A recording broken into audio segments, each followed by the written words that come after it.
केंद्र सरकार के निर्णय के बाद अब यूनिफाइड पेंशन स्कीम को लेकर चर्चाओं का बाजार गर्म है। यूपीएस पर सियासत भी खूब हो रही है। फिर महाराष्ट्र सरकार ने अपने राज्य में यूनिफाइड पेंशन स्कीम यानी कि यूपीएस को लागू करने की मंजूरी भी दे दी है। इसके तहत राज्य के सरकारी कर्मचारियों को एक नई और लाभकारी पेंशन व्यवस्था मिलेगी। यूपीएस के तहत रिटायरमेंट के बाद कर्मचारियों को उनकी 12 महीने की औसत बेसिक सैलरी का 50% पेंशन के रूप में मिलेगा।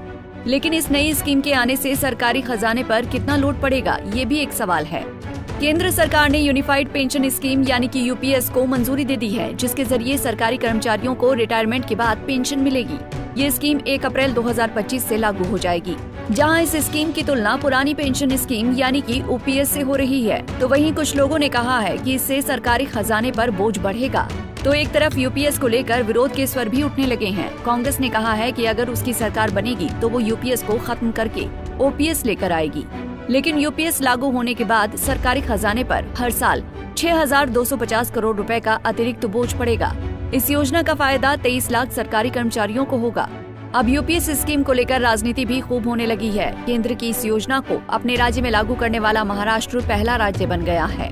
कयास है कि उत्तराखंड की पुष्कर सिंह धामी सरकार भी बहुत जल्द इस नई यूपीएस स्कीम को लागू करने वाली है। केंद्र सरकार की घोषणा के एक दिन बाद ही महाराष्ट्र सरकार ने रविवार को राज्य कर्मचारियों के लिए भी इस योजना को अपने राज्य में लागू कर दिया है। महाराष्ट्र में यूपीएस को मार्च 2024 से लागू माना जाएगा। इससे राज्य के 16 लाख कर्मचारियों को सीधा फायदा होगा। हालांकि इसमें करीब 2.5 लाख पद खाली हैं।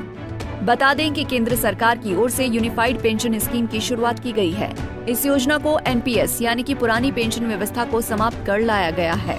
इसके अलावा बुजुर्गों के लिए अलग महामंडल की स्थापना भी की गई है, जिसका लाभ 1 करोड़ 25 लाख सीनियर सिटीजन्स को मिलेगा। इसके लिए 50 करोड़ रुपए का फंड निर्धारित किया गया है।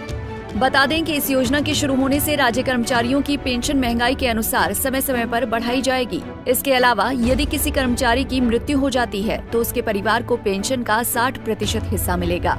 ये स्कीम मार्च 2024 से लागू होगी और ये एनपीएस की जगह लेगी। यूपीएस के अंतर्गत कर्मचारियों को रिटायरमेंट पर एक मुश्त राशि और ग्रेच्युटी भी मिलेगी, जो उनकी सेवा अवधि और वेतन के आधार पर निर्धारित की जाएगी।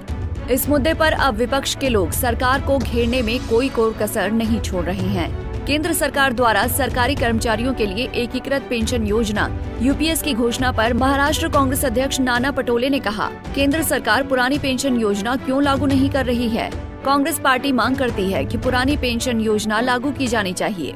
देखो, कर्मचारियों से पैसे लेके कर्मचारियों के लिए पेंशन योजना बनाना, जो पुरानी पेंशन योजना थी वो सरकार क्यों नहीं लागू कर रही है, ये सवाल है।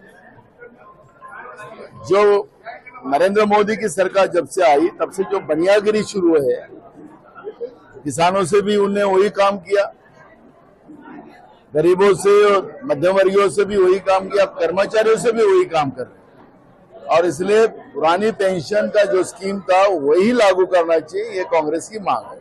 रिपीट वही पेंशन कर रही है। बिल्कुल पुरानी पेंशन योजना ही लागू करना चाहिए।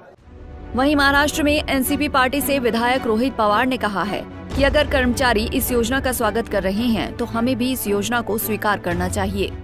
देखो, कोई भी चीज़ अगर एक आध जो संगठन होती है, जैसे कि अभी जो एम्प्लॉय संगठन है यहाँ की, अगर उन्होंने उसका स्वागत किया होगा तो हमको भी स्वागत करना पड़ेगा। अभी उसके डिटेल्स में मैं नहीं गया हूँ। और दूसरी बात, जो सेंट्रल एम्प्लॉय जो यूनियन है इंडिया की, उन्होंने कहा है कि कोई भी पक्ष अगर सत्ता में हो या विरोध में हो, इस चीज़ की राजनीति नहीं करना चाहिए। इसलिए अगर उन्होंने ये एक्सेप्ट किया होगा या स्वागत किया होगा तो हम भी करेंगे, लेकिन उसके डिटेल में जाके ही उस पर ज़्यादा हम बता सकते हैं। बता दें कि सरकार यूपीएस के तहत अपना योगदान बढ़ा रही है, लेकिन कर्मचारियों का योगदान मूल वेतन के 10% पर बरकरार रहेगा। इसके अलावा 31 मार्च 2025 से पहले सेवानिवृत्त होने वाले कर्मचारियों को राष्ट्रीय पेंशन प्रणाली एनपीएस के तहत 800 करोड़ रुपए का बकाया भुगतान किया जाना है। ये सेवानिवृत्त कर्मचारी यदि यूपीएस का विकल्प चुनते हैं तो उन्हें बकाया राशि मिलेगी। एनपीएस एक अंशदायी योजना है, जबकि इससे पहले की पेंशन योजना में सरकार ने अंतिम मूल वेतन का 50% भुगतान करने का वादा किया था। एनपीएस 1 जनवरी 2004 से लागू हुई थी। दूसरी ओर यूपीएस सेवा अवधि के आधार पर सुनिश्चित पेंशन देने की परिकल्पना करती है। Bureau report, Punjab Kesari TV. हमसे जुड़े रहने के लिए हमारे YouTube चैनल को सब्सक्राइब करें और नई वीडियो की नोटिफिकेशन के लिए बेल आइकॉन को दबाएं।